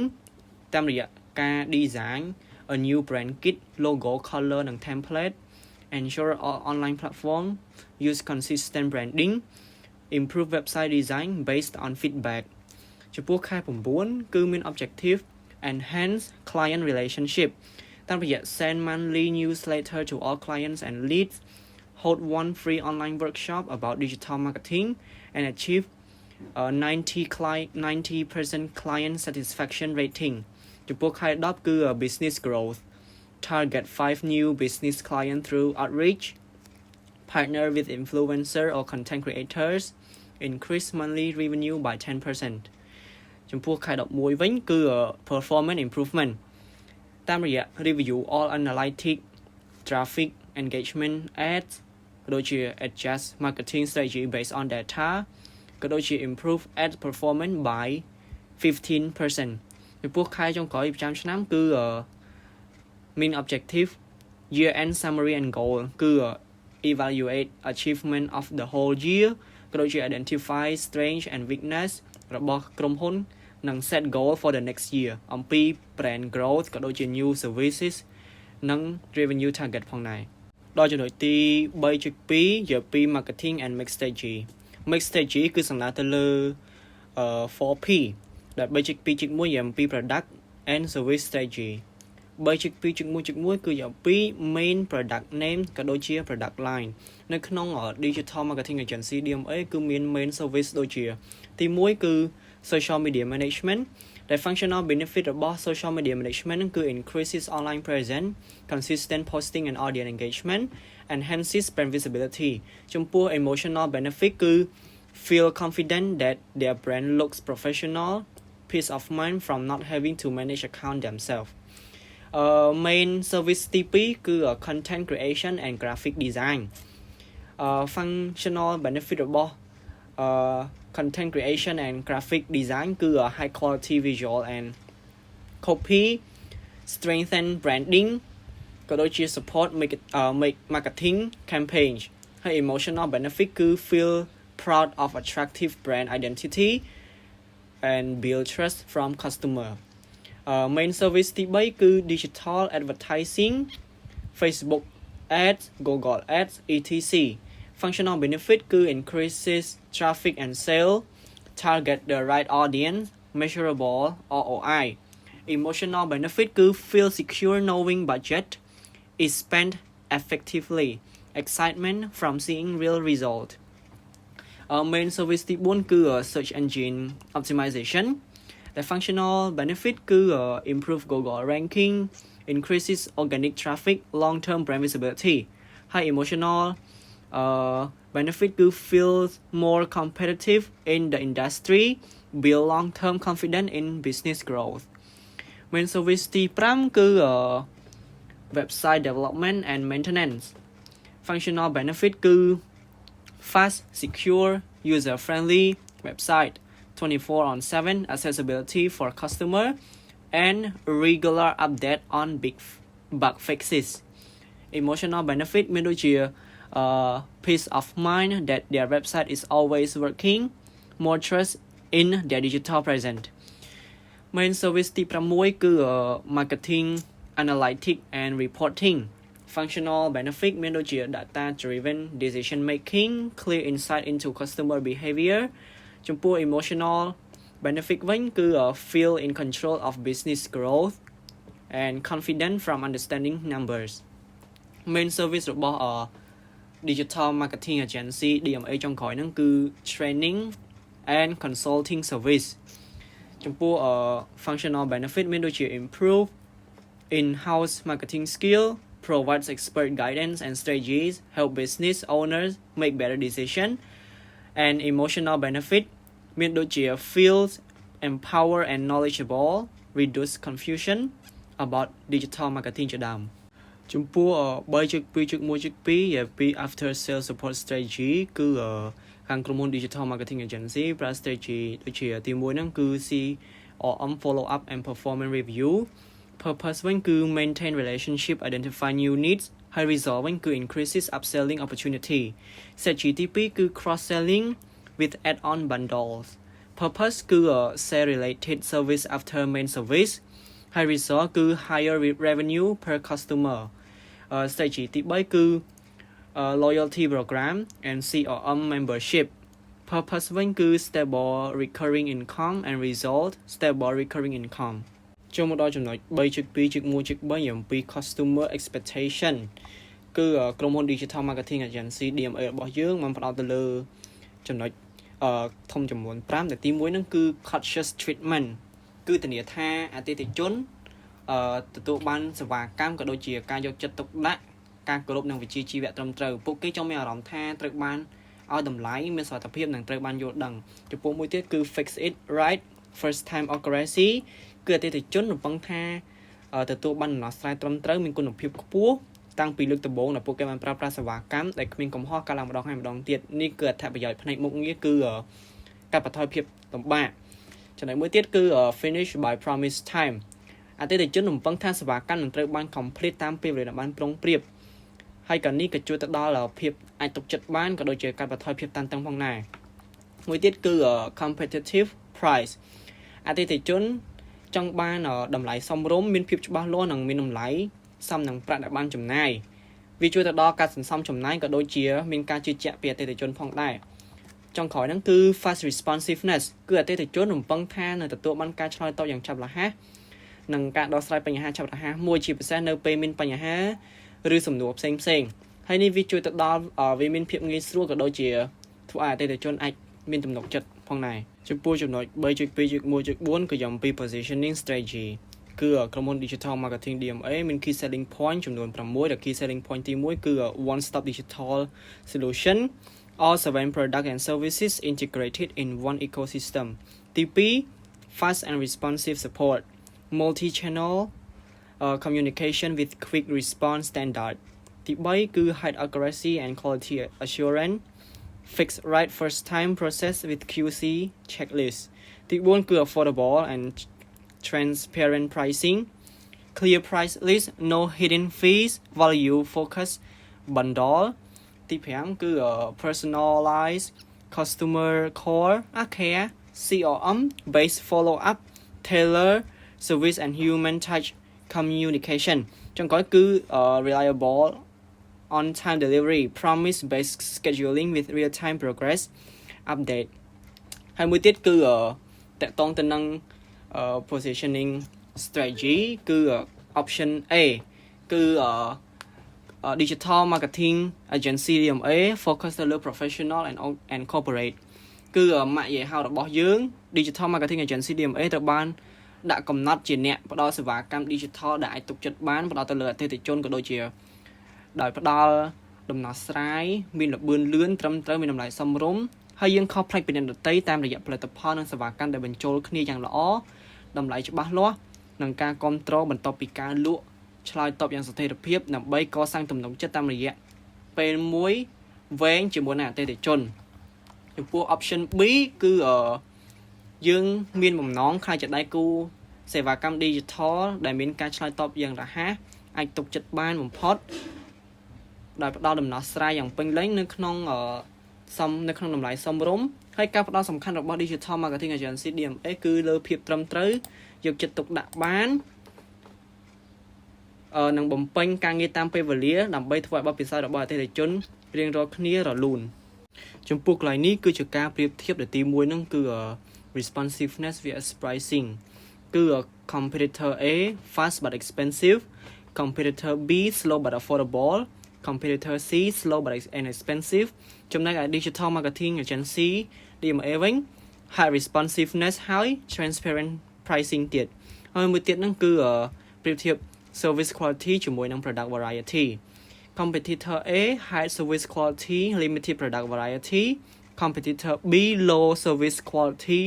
diverse product variety competitor C low service quality limited product variety ចំពោះ digital marketing agency DMA វិញ high service quality and diverse product variety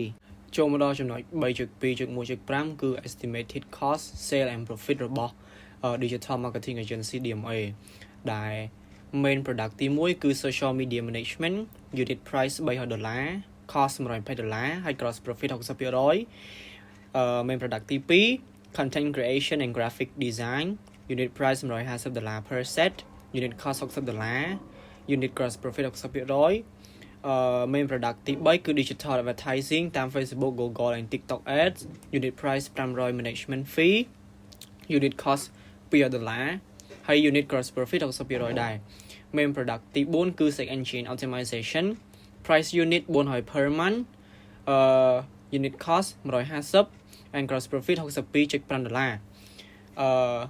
main product ទី5គឺ website development and maintenance unit price $800 per website unit cost $400 ហើយ unit gross profit 50% marketing analytics and reporting unit price $200 per month unit cost $80 unit gross profit 60% main product ចុងក្រោយគឺ training and consulting service unit price 100 per session ហើយ unit cost $20 and your unit gross profit 80%ចំណុច 3.2.2 និយាយអំពី pricing strategy 3.2.2.1 និយាយអំពី pricing approach Digital Marketing Agency DMA របស់យើងគឺ apply 3 pricing approaches គឺ cost plus CPA value based VBA and competition based CBA CPA is used for predictable cost services VBA for high value services such as ad management and CBA for SEO and social media to stay competitive within Cambodia's market ក្រោមនេះគឺជា main product pricing stable ដែលតើតើនឹង plan ចំពោះ basic plan គឺ cost $60 price $150 gross profit 90ស្មើនឹង 60% តាមរយៈ CPA and CBA ចំពោះ standard plan cost $140 price $350 gross profit 210ស្មើនឹង 60% តាមរយៈ CPA and VBA ចំពោះ premium plan cost $260 price $650 gross profit $390ស្មើនឹង 60% តាមរយៈ VBA project campaign រយៈពេល1ខែ cost $600 price $1200 gross profit $600ស្មើនឹង 50% តាមរយៈ VBA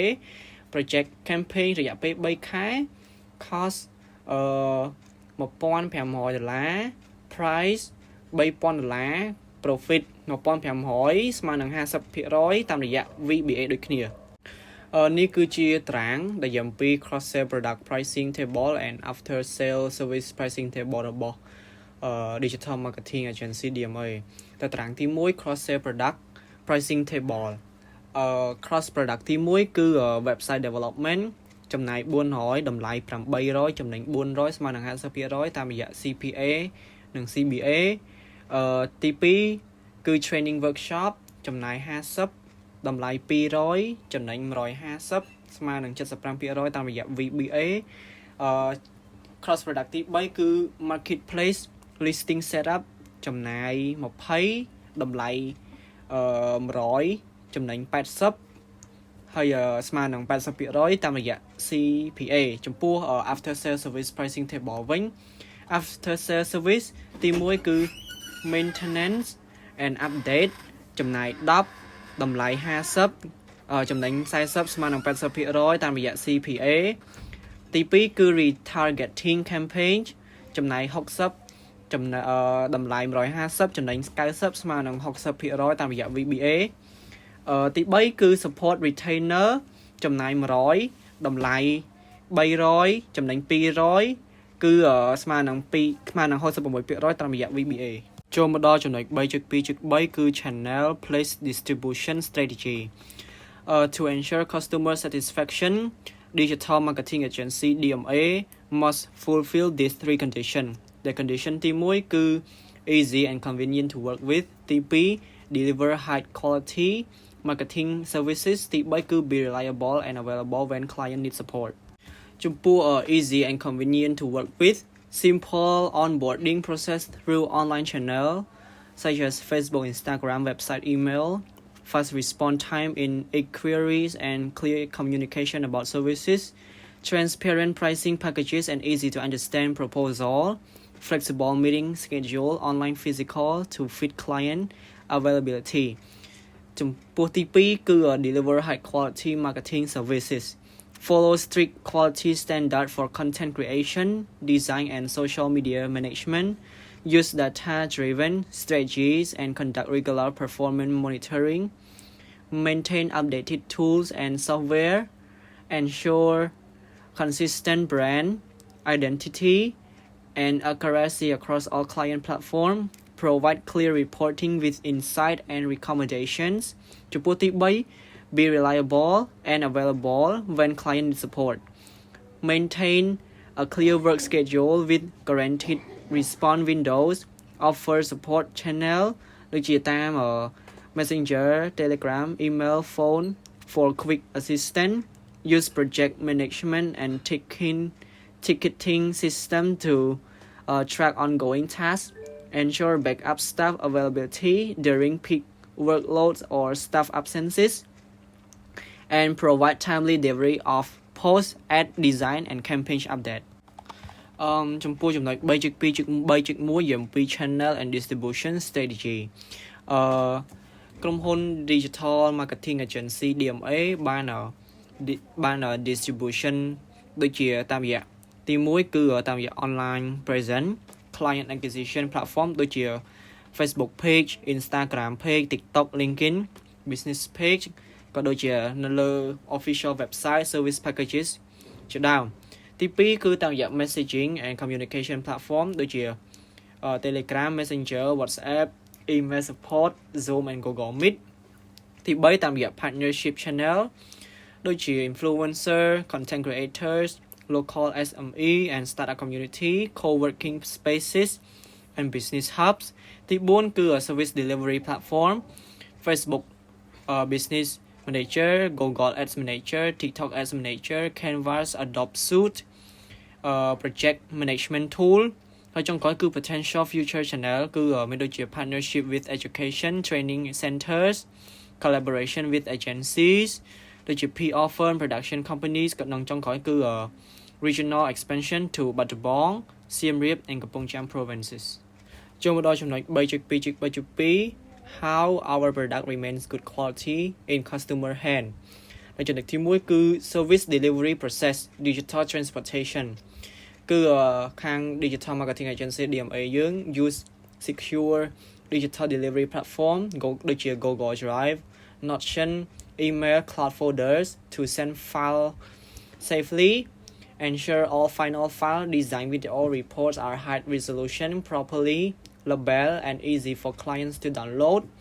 double check links access permission and formatting before sending maintain fast delivery time for content report and campaign updates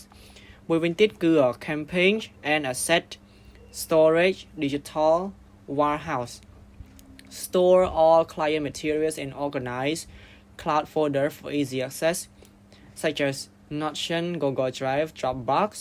categorized by month platform and campaigns to avoid confusion maintain secure backup system to ensure no data or file are lost protect client information with strict access control and password security and one more is content workflow system FIFO method for marketing follow FIFO first in first out to ensure content is posted and delivered in the correct sequence early approved content gets scheduled first to avoid delay update calendar weekly to ensure all pending tasks follow the correct order prevent outdated posts recycle design or miss deadline by tracking all tasks using and project management and for 3.2.3 អំពី channel support មានដូចជា marketing material មានដូចជា professional service brochures portfolio booklet showcasing past client work service package leaflet digital presentation pitch decks case study testimonial and success story social media sample content real design ad for demonstration training and guidance onboarding training for new partner channel training for client on how to read report understand analytics and track campaign result workshop on content planning brand identity and basic digital marketing concept guideline on posting schedule brand one and campaign alignment training videos and manual for repeated use for personal selling direct support មានដូចជា one-on-one consultation with client and partner dedicated account manager to support communication and project update regular meeting weekly or monthly to guide client on strategy personalized recommendation based on client goal trends and performance leave support via Telegram Messenger email or video call when needed ចំពោះ 3.2.3.4 channel motivation and evaluation មានដូចជាទី1គឺ trade allowance offer discounted service packages for long-term partner រយៈពេលពី3ទៅ12ខែ provide special pricing for partner channel such as co-working spaces SME and startup hubs offer a commission-based incentive for partner who refer new client provide bundle service at reduced rate ដូចជា ad content and management ចំពោះ reward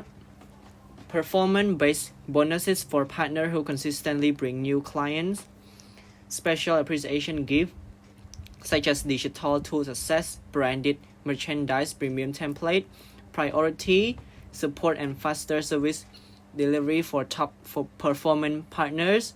annual recognition certificate for loyal partners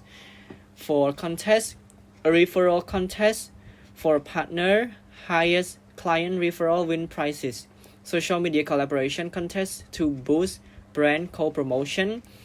quarterly challenges contest best content collaboration best campaign result reward include cash voucher free services or marketing material package for tours and engagement activity organize office visit or studio tour to introduce partner to DMA workflows partnership networking event and mini workshops coffee meetup with potential partner to share strategies and upcoming campaigns annual partner appreciation tour or retreat to strengthen relationship with loyalty ចំណុច 3.2.3.5 អំពី channel budget plan ចំពោះ digital marketing agency DMA បានបែងចែក channel ជាងជា6ដែលទី1ហ្នឹងគឺ social media platform Facebook Instagram TikTok marketing material provide ដូចជា content creation post design ad creative boosting ad ហើយ cost 1 year គឺ $12,000 email marketing newsletter template automation setup CRM integration 1 ឆ្នាំ$500 website and SEO website maintenance landing page update SEO optimization tools 1 ឆ្នាំ$400 Google ad មានដូចជា banner ad keyword research campaign setup 1 ឆ្នាំ$1000 influencer partner marketing outreach collaboration agreement product development creative 1 ឆ្នាំ$700 និង training and development staff training and digital marketing workshop 1 ឆ្នាំ$300ចូលមកដល់ចំណុច 3.2.4 P promotion strategy promotion is a communication process between the sender digital marketing agency and the receiver target clients the purpose is to inform persuade and remind customer through one-way and two-way communication channels persuasion includes sales promotion which uses short-term incentive to motivate client to take immediate action promotion របស់ក្រុមហ៊ុន digital marketing agency DMA ធ្វើតាមរយៈ message coding មានដូចជា written message post ad copy blog website text video message ads reel TikTok video sound message voice over audio ad photo message poster infographics product photos symbol message brand logo color palette icon content message mix media content ចំពោះ message strategy វិញគឺ effective strategy គឺ DMA build feeling and emotion trust inspiration connection cognitive strategy build knowledge belief information data and education cognitive strategy drive immediate action limited offer CTA appeal strategy មានដូចជា emotion scarcity urgency sexy attractive style funny and humor communication channel មានដូចជា Facebook Instagram TikTok YouTube Google Ads LinkedIn website email marketing and Telegram promotion mix tool មានដូចជាទី1គឺ advertising one way communication social ads banner poster ទី2 personal selling two way communication consultation calls and proposal ទី3 direct marketing two ways communication email CRM automation Telegram messaging ទី4 publicity PR one and two way communication events workshops CSR ទី5 sales promotion 1 and 2 ways communication discount bundle referral ចូលមកដល់ចំណុច 3.3 គឺយ៉ាងពី HRM plan Human Resource Management HRM plays a strategic role in digital marketing agency DMA where performance depends heavily on talent, creativity, technology skill and teamwork ចំពោះទី1គឺយ៉ាងពី administrative expert HR practice expert តង់ចំណុចហ្នឹងគឺមានដូចជា HR and DMA co-LTD functions as an administrative and operational expert ensuring effective HR system are in place. It used to ensure the agency attracts, motivates, and retains high-performing digital talent while maintaining operation efficiency, such as designing competitive salary and compensation packages for digital marketers, designers, content creators, and developers, managing rewards and incentives linked to campaign performance at KPIs, handling recruitment and selection (R&S) for skill and digital talent, implemented training and development T&D in SEO, social media, analytics, AI tools, and digital trends, managing performance appraisal, job description JD, job specification JS, motivation, employee retention, health and safety, and benefit sharing. ចំពោះទី2 employee advocate HR acts as a neutral bridge between management and employee in DMA Co. Ltd. It used to build trust, increase job satisfaction, and maintain a positive workplace culture in a high-pressure digital industry, such as listening to employee concerns related to overload, workload, deadline stress, and career growth, ensuring fair treatment, equal opportunity, and transparent communication, supporting employee well-being in a fast-paced digital environment, promote work-life balance, and preventing burnout. ចំពោះទី3 strategic partner with line manager on HR practice. HR works closely with department heads such as marketing, creative, media buying, IT, and content. It used to ensure human capital support the agency long-term growth, innovation, and competitiveness. Aligning HR planning with business strategy and client growth, supporting managers in workplace planning and talent development, designing performance-based reward system aligned with agency goal, helping manager build strong collaborative terms. And lastly, change management problem and opportunity adoption.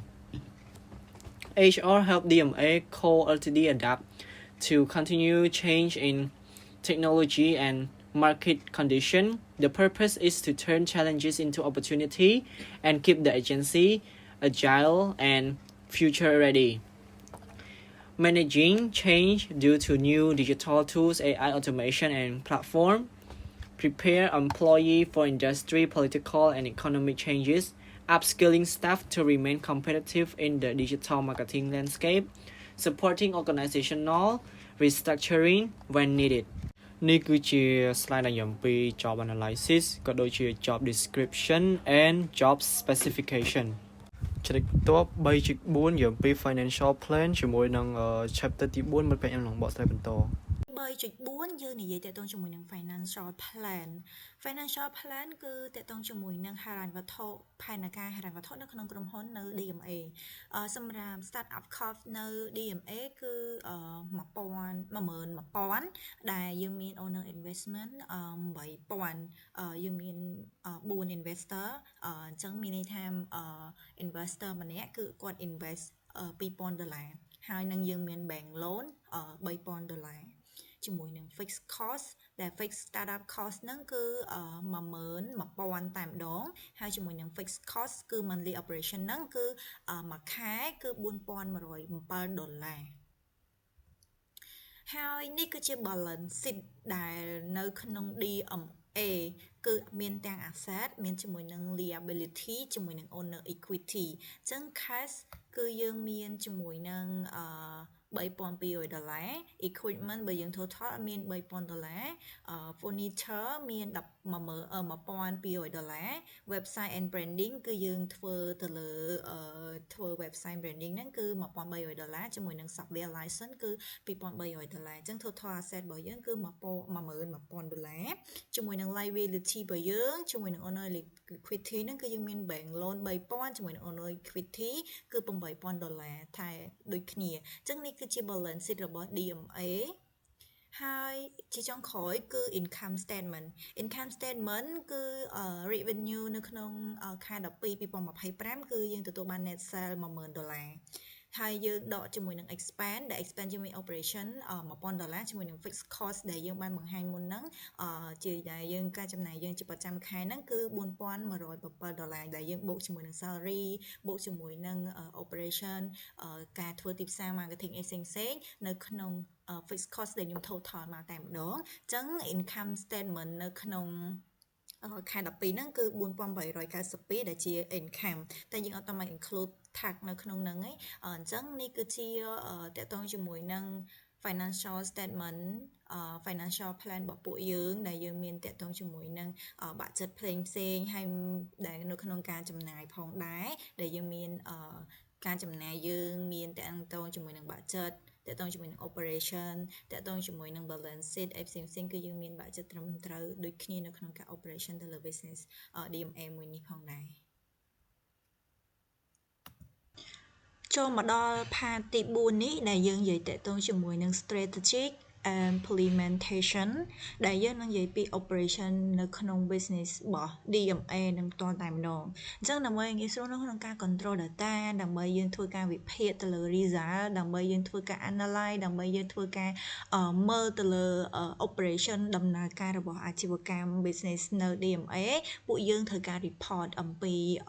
department សំខាន់នៅក្នុង company របស់យើងដើម្បីយើង follow up យើងតាមដានហើយយើងវិភាគ SWOT analysis ក៏ដូចជាយើងមើលទៅលើ operation ផ្សេងដើម្បីអាច control បានហើយយើងអាចរៀបចំបត់បែននិងធ្វើ strategy ថ្មីនិងបន្ថែមសកម្មភាពដើម្បីឲ្យ business យើង grow អញ្ចឹងដូចជា sales HRM accounting and finance គឺជា department ដែលសំខាន់ដែលទ្រទ្រង់ខ្លាំងមែនទែនទៅលើអាជីវកម្មរបស់យើង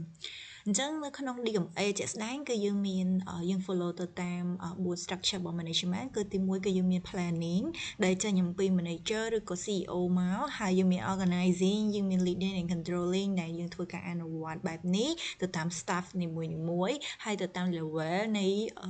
management នីមួយៗផងដែរ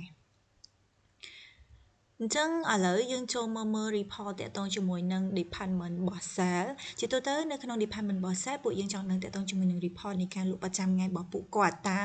យើងមាន income revenue ចូលមកបែបណាយើងមាន client ចូលមកបែបណាហើយយើងក៏អាច track មើលដឹងតកតងជាមួយនឹង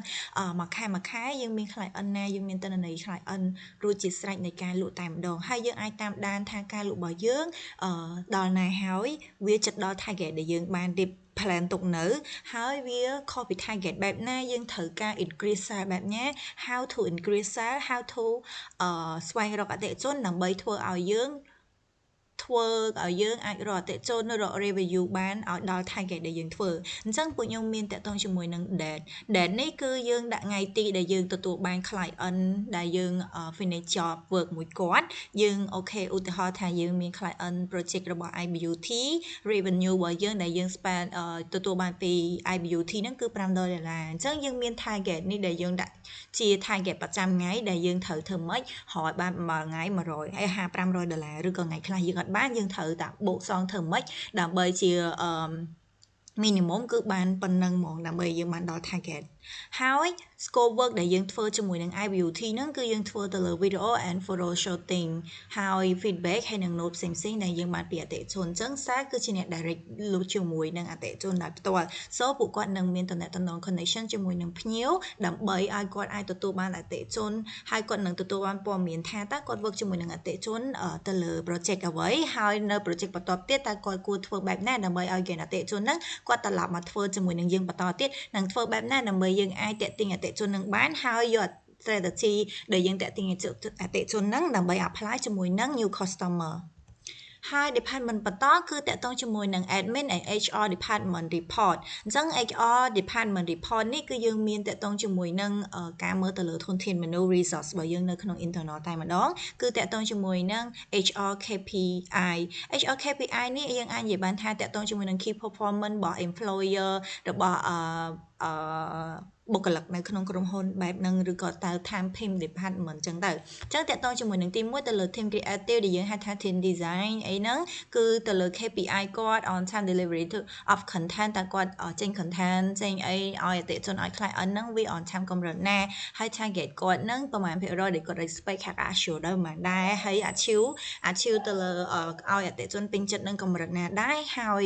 សកម្មភាពគាត់ធ្វើបែបណាអញ្ចឹងយើងមាន sale មានអីដូចគ្នាអញ្ចឹងទៅលើ department ផ្សេងគឺយើងធ្វើ follow ទៅតាមនឹងដូចគ្នាហើយតកតងជាមួយនឹង report នេះគឺយើង design ឡើងដើម្បី easy នៅក្នុងការ control និងអាច check មើលតកតងជាមួយនឹង data ផ្សេងហើយយើងនឹងអាចបន្ថែមជាមួយនឹងseat បន្តទៀតនៅអ្វីដែលយើងធ្វើការយើង update តកតងជាមួយនឹង form នឹងជារឿយបន្ថែមបន្តទៅទៀតអញ្ចឹងដូចជា example នៃ KPI នឹងដូចយើងនិយាយអញ្ចឹងតកតងជាមួយនឹងការធ្វើ project ឲ្យអតិថិជន on time ការឆ្លើយតបមកអតិថិជនហើយការ staff training hour everything ផ្សេងៗដែលតងជាមួយនឹង operation ហើយនឹង performance របស់ staff របស់យើង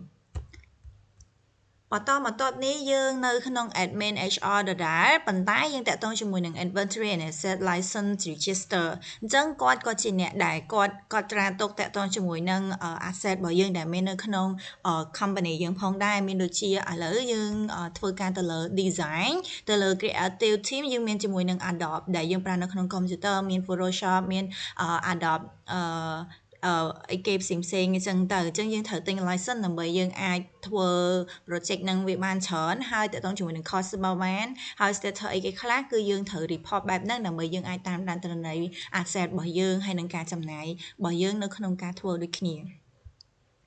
មកបន្តទៀតនេះគឺនៅលើក្នុង department account and finance department ម្ដងអ្នកតើជាមួយ account and finance គឺជាគ្រឹះជាសរសៃឈាមរបស់ក្រុមហ៊ុនតែម្ដងដែលយើងត្រូវការតាមដានខ្លាំងមែនតើពីព្រោះថាក្រុមហ៊ុនមួយដើរក្រុមហ៊ុនមួយនៅនឹងថ្កល់ក្រុមហ៊ុនមួយអាចឈរជើងបានក៏ដោយសារតែមានហិរញ្ញវត្ថុមានដើមទុននៅក្នុងការ